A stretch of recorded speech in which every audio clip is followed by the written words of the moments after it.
Good morning, everyone. Thank you for coming out on a return to the chilly days. It was easier to go out when you didn't need to get out the jacket and gloves and all that again.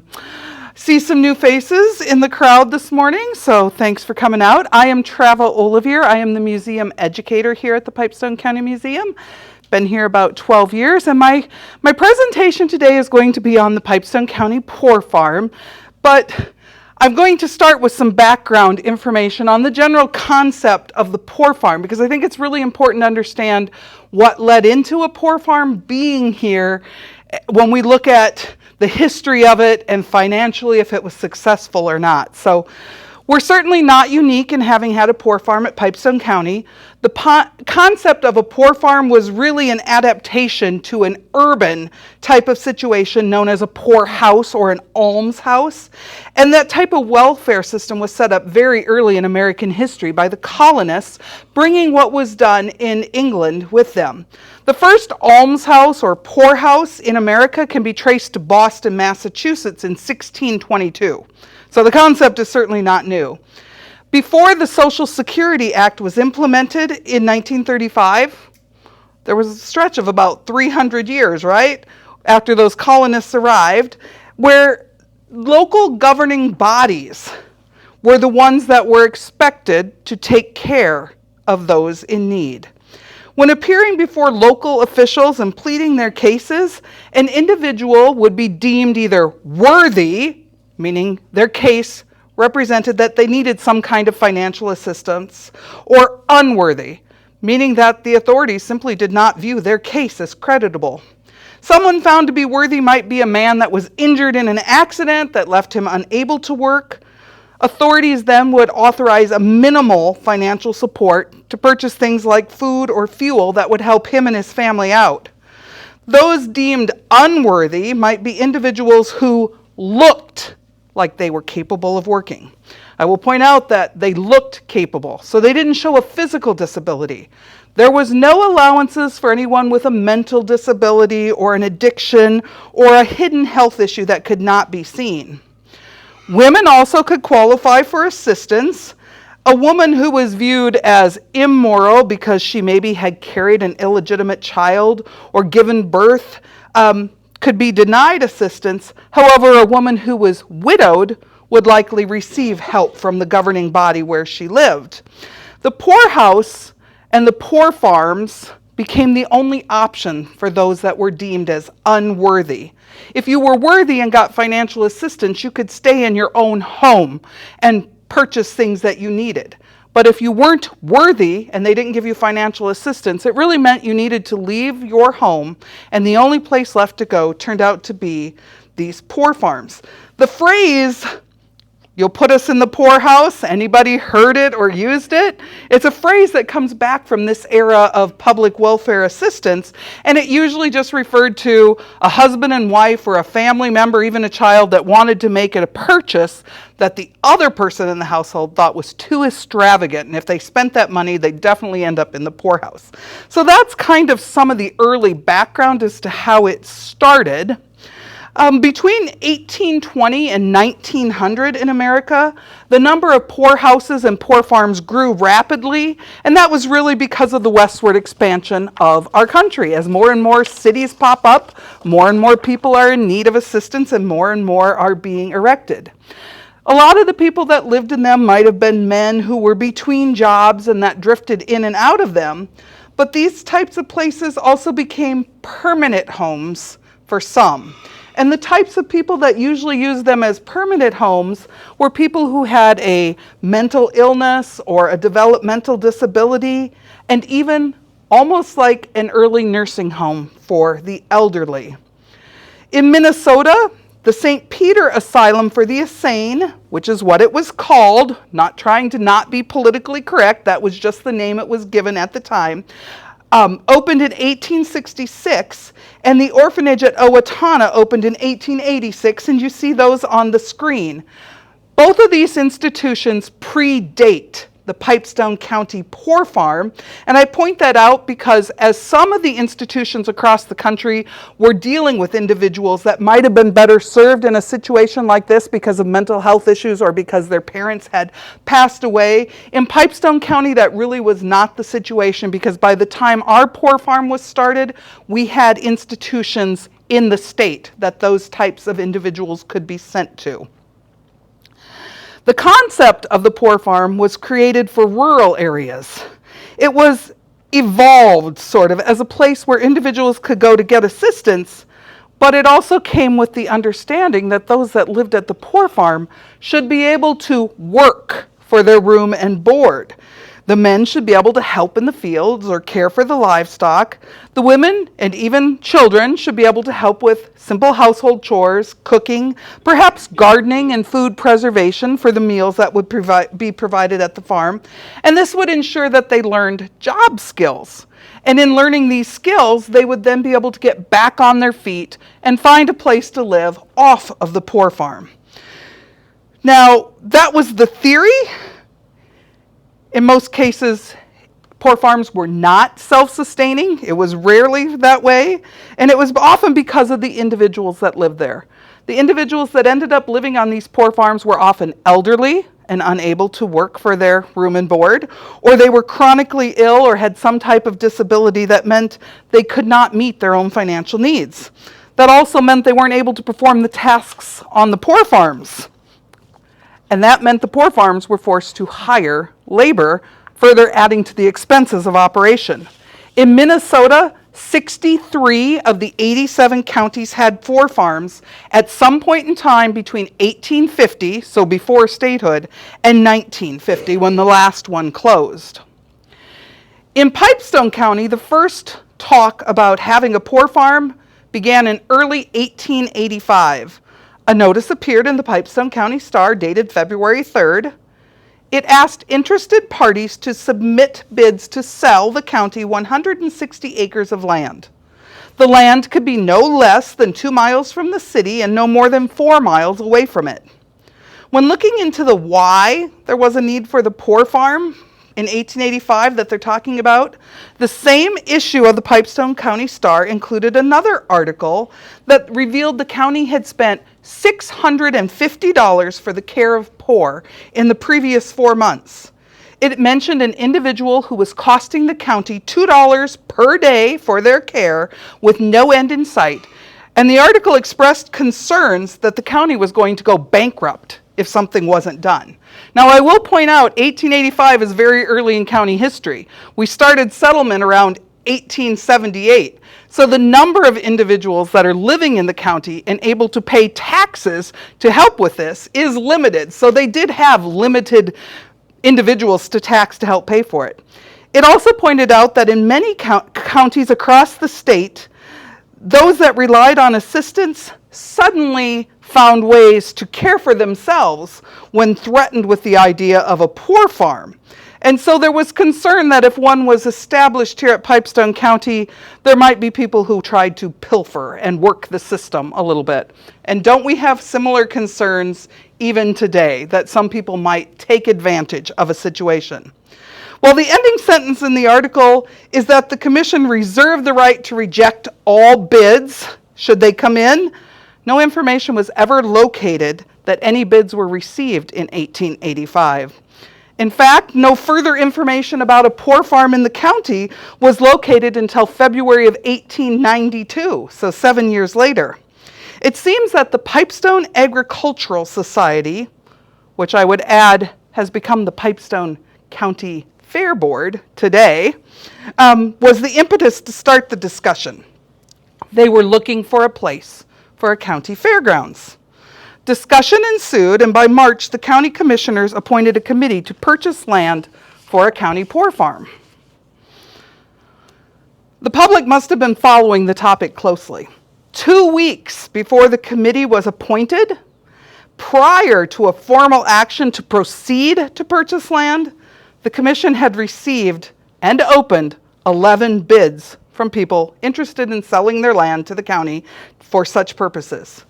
Isn't it interesting that the offers to sell the land to the county were pouring in before the commission had even voted to proceed with purchase. And I have highlighted in yellow the different bids, and then I've circled in red that they took an informal ballot, and towards the bottom it says ballot results as followed: 4 votes yes, no for none, and then they declared the informal ballot a formal ballot. So they're opening bids, they're getting requests, and they haven't even actually formally agreed to purchase land. While there were those who were clearly in favor of purchasing land, not everyone was in agreement. On March 11th, the Jasper Journal printed a resolution from a meeting of township officials from across the county. The advice of these township officials was that the county should purchase a minimum of 160 acres of land, but they felt the land should not be any closer than 4 miles to the city of Pipestone, and the land should be used exclusively for the care of the poor, which seems to indicate that they were not in favor of the Pipestone Agricultural Society's push to have a county fairgrounds on the same land. On March 25th, the Jasper Journal was the first to report that land had been secured for a poor farm. The county had purchased land from a Mr. J.R. Hubbard for the sum of $4,000. But that's all the Jasper Journal reported. The Pipestone County Star, however, reported much more detail. The land was located in the southeast quarter of Section 6 of Gray Township, minus a railroad right-of-way that ran through the land, and they agreed to pay $4,000 for the land on the provision that Hubbard could produce a clear title to the land. Minutes from the commissioners' meeting also revealed how they were going to pay for this farm. They approved using $1,000 from the County Poor Fund and another $1,300 from the County Revenue Fund. That initial $2,300 would be paid to Hubbard as soon as he provided a clear title to the land. The remaining $1,700 would also come from the County Revenue Fund and would be payable on June 1st of that year. They created a special tax that would assess 50 cents per $1,000 valuation on property in the county, and that special levy would continue to be collected and go to the Poor Fund and to the Revenue Fund until all $4,000 had been repaid. They established how they're going to set up this farm. It was also reported that the commissioners authorizing leasing just over 33 acres of the farm, the acres that laid to the south of the railroad, to the Pipestone Agricultural Society, and they would do so for a period of 2 years at a rate of $5 per year once the purchase was completed. They reserved the right, meaning the county reserved the right, to cultivate crops on any part of those 33 acres that the society did not use for a racetrack or buildings, and they gave the society the right to remove any improvements that they paid for and made on that land should the lease end at the end of 2 years. On April 15th, it was reported that the county had reduced the amount that they would pay for the land to $3,950. The county was retaining $50 from the initial payment contract to satisfy a mortgage that was held by Mr. Hubbard against the land. So they got a $50 break when they found out the mortgage did not have clear title, and they had to clear that up. Now, I pointed out it was in the southeast quarter of Section 6 in Gray Township. Who knows where that is? That's a legal description. Some of you hands are going up. Where was the County Poor Farm? West of John Deere, to the north. North of John Deere, that is correct. 23. Yep. The railroad ran along what is now 23, and the County Poor Farm was north of where John Deere is. And where John Deere sits on the south side would have been that original land that they were going to lease to the Pipestone County Agricultural Society. And I have on my next slide some plat maps that kind of show that a little better. So in the top corner, you can see highlighted in yellow Pipestone County Fairground or Poor Farm. You see the Great Northern Railroad. That was the railroad that ran through. That was parallel to where Highway 23 is today. And then you can see County Fairgrounds. This plat map comes to us from 1898. So they have the County Fairgrounds, and they had a racetrack on it, and you can even see the oval outlining where the racetrack was. So that's where John Deere sits today. The second plat map is from 1914, and you can see that the County Poor Farm is there. Notice it doesn't say fairgrounds, which gives us a window of when the fairgrounds moved. We haven't researched the fairgrounds. That's interestingly going to be one of my next projects because I'm fascinated by what I stumbled upon in looking at the Poor Farm. And then just for point of reference, I just show you that there's Pipestone there. All of section 6 in Gray Township is highlighted in yellow, and then I've circled in red where the actual Poor Farm sat, just to kind of give a visual reference for anybody who was unclear. As we move forward, we find out that for the first commissioner minutes that I found that were published in the local newspapers, we found out that for the remainder of 1898, one of the county commissioners was appointed to be the overseer of the farm. His name was William Tibbetts, and he was in charge of making sure crops got planted. He had to make sure that they were sold and that the proceeds from the sale were returned over to the county, and he was also in charge of supervising any improvements that they might make on the farm. He was to report to the rest of the commissioners at each regular county commission meeting, which he did.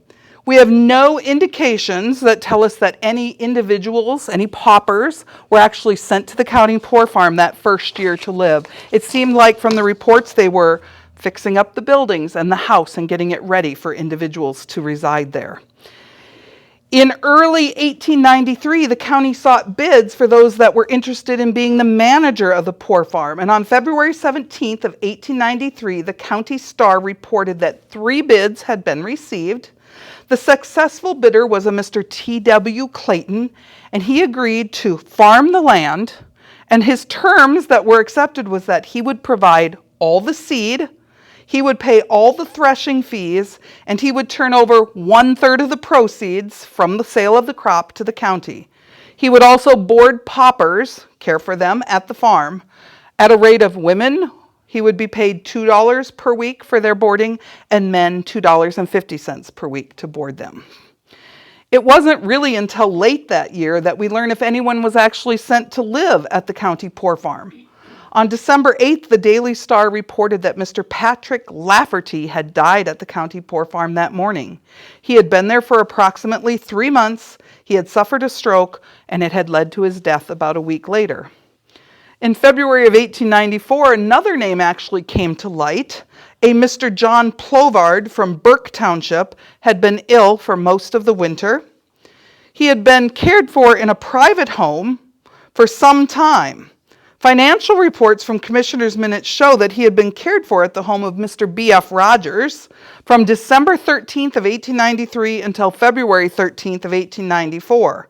And Mr. Rogers had submitted a bill for his care.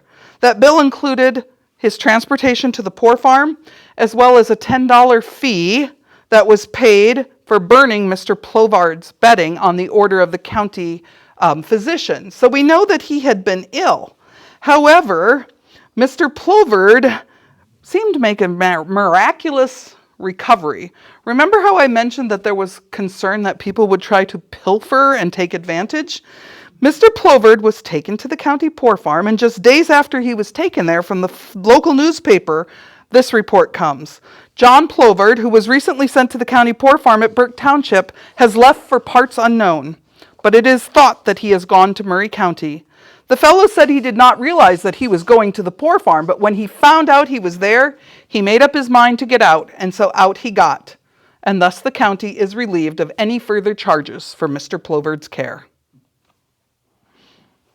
When the financial report for the year of 1893 was published in March 30th of 1894, we find authorization of a $65 bill that was paid to Mr. Rogers. It's immediately preceded by another expense that the county had paid for the care of Plovard for the sum of $4.80, which was his room and board for February 13th through 25th.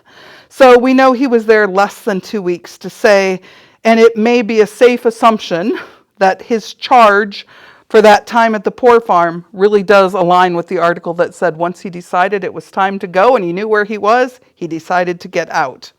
So was the poor farm a success? The question is very difficult to answer From a financial standpoint, no. For example, as you see on the screen, in 1894, the expenses for care totaled, I'm standing in front of it, $1,201.20. Not all of that was directly made to the Poor Farm. It didn't appear as a single line item to the Poor Farm, so it's very difficult to know. But as the county expenses continued additional expenditures from the county revenue fund, we know they also purchased things like trees that were planted at the farm, insurance on the farm, painting buildings on the farm. So a lot of funds were going into the improvement at the place. However, when we look at the proceeds that it came in, we see that grain from the Poor Farm, when they sold grain, it totaled $121.75. That was the share that the county received. And if you add in the taxes collected and designated to the Poor Farm, the total revenue for the Poor Farm that year, when you add in taxes that they collected, designated to from the levied taxes, which you can see up here was $318.93, it comes to about $520 of income. So you got about $1,200 of expense to care for the poor and only about $520 of income. Certainly a deficit overspending for the year, right? That's just a snapshot of 1 year, obviously, of the Poor Farm and very early in the county history. But it is very indicative of the record of not only the Pipestone County Poor Farm, but poor farms and poor houses as a whole. The premise was that people living there would work for their support. The reality was that they were places where people who were physically unable to support themselves ended up living, and so hired labor was needed. Yet the Pipestone County Poor Farm continued for many decades. It closed in 1943. That's 50 years. Like me, you're maybe wondering, why would you continue something for 50 years if it's a financial burden on the county and on the taxpayers? And I think the answer, at least in part, probably lies with the fact that this was the earliest form of Social Security, if you will. Laws and traditions were dictating the responsibility to provide for the care of individuals in need to the local government. And as these governing bodies needed a place to provide the care, the Poor Farm was the place to do that.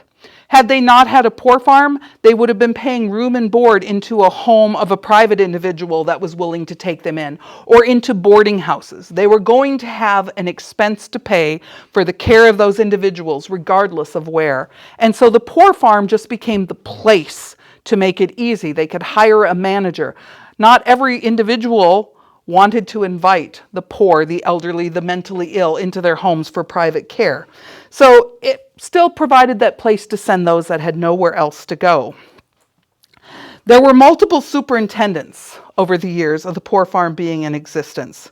Some stayed for several years, some moved on quickly. Each superintendent bid it out. Each one was allowed to say they would pay all the grain or part of the grain, how much percentage they would keep of the shares, and so on. Each January, the county commissioners printed the notice about renting the farm, and they opened them at sealed bids, and they awarded a contract. We do not know how many local citizens passed through the Pipestone County Poor Farm. No list was ever published. Some names, as I showed you, Lafferty and Plovard, we actually find newspaper snippets that tell us they were at the Poor Farm. Some might have come and gone through without ever having made the paper, and no list was ever kept that we are aware of. We don't have any images of the property when it existed as a poor farm, and we're just uncertain about a lot of things. But we do know that it ceased operation in 1943, and from newspaper reports, we also know why. And there's the headlines from 1943, December 7th. Poor Farm Superintendent J.L. Sickman had been attacked by a bull. He had suffered severe chest injuries and several fractured ribs, and pneumonia had set in. It seems that another employee, a man by the name of Chris Uck, had been trying to get a bull into the barn. The bull had become angry, and Sickman had gone to assist. The bull turned on the men. Uck had also been injured and had broken ribs, but was reported to be in favorable condition. The article actually credited Mr. Sickman's dog with saving his life. On December 10th, the press reported that Mr. Sickman was improving slightly, and on December 24th, it was reported that he remained at the Ashton Memorial Hospital, where he continued to make improvements. Then, suddenly, on January 7th of 1944, the commissioners voted to stop operation at the county poor farm and lease it to a private individual for the coming season. The article reported that Sickman's injuries had left him hospitalized at county expense for over a month, and it was a major reason that they were ceasing operation. They had met with the county welfare board, and a joint decision had been reached that they would find housing in the various rooming houses throughout the city for any inmates that were living at the poor farm. Notices advertising the leasing of the farm appeared in subsequent newspapers. On February 22nd, the Pipestone County Star reported that the county had received 4 bids to lease the property for the 1944 season. The winning bid went to a Mr. Lee DeGrissels. An auction of property owned by the county was held that same afternoon, and the ad